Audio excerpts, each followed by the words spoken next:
പുറപ്പാട് പുസ്തകം 3-ാം അധ്യായം 1 മുതൽ 10 വരെയുള്ള തിരുവചനങ്ങൾ. മോശെ മിദ്യാനിലെ പുരോഹിതനും തൻ്റെ അമ്മായിയപ്പനുമായ യിത്രോവിൻ്റെ ആടുകളെ മേയിച്ചുകൊണ്ടിരുന്നു.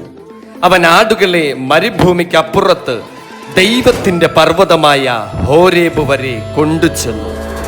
അവിടെ യഹോവയുടെ ദൂതൻ ഒരു മുൾപടർപ്പിന്റെ നടുവിൽ നിന്ന് അഗ്നിജ്വാലയിൽ അവന് പ്രത്യക്ഷനായി.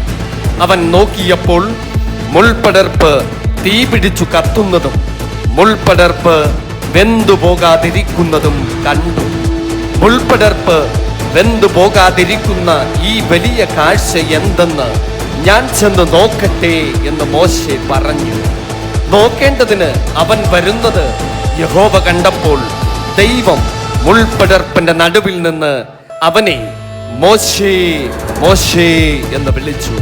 അതിന് അവൻ ഇതാ ഞാൻ എന്ന് പറഞ്ഞു. അപ്പോൾ അവൻ അങ്ങോട്ടടുക്കരുത്, നീ നിൽക്കുന്ന സ്ഥലം വിശുദ്ധ ഭൂമിയാകയാൽ കാലിൽ നിന്ന് ചെരുപ്പ് അഴിച്ചു കളക എന്ന് കൽപ്പിച്ചു.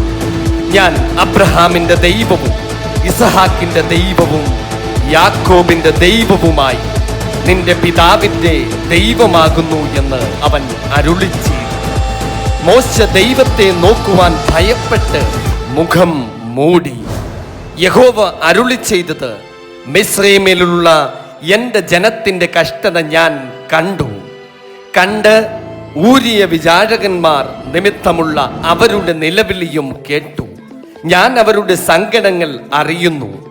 അവരെ മിസ്രയീമ്യരുടെ കയ്യിൽ നിന്ന് വിടുവിക്കുവാനും ആ ദേശത്തു നിന്ന് നല്ലതും വിശാലവുമായ ദേശത്തേക്ക്, പാലും തേനും ഒഴുകുന്ന ദേശത്തേക്ക്, കനാന്യർ, ഹിത്യർ, അമോര്യർ, പെരീസ്യർ, ഹിബ്യർ, യബൂസ്യർ എന്നിവരുടെ ദേശത്തേക്ക് അവരെ കൊണ്ടുപോകുവാനും ഞാൻ ഇറങ്ങി വന്നിരിക്കുന്നു. ഇസ്രായേൽ മക്കളുടെ നിലവിളി എൻ്റെ അടുക്കൽ എത്തിയിരിക്കുന്നു. മിസ്രയീമ്യർ അവരെ ഞെരുക്കുന്ന ഞെരുക്കവും ഞാൻ കണ്ടിരിക്കുന്നു.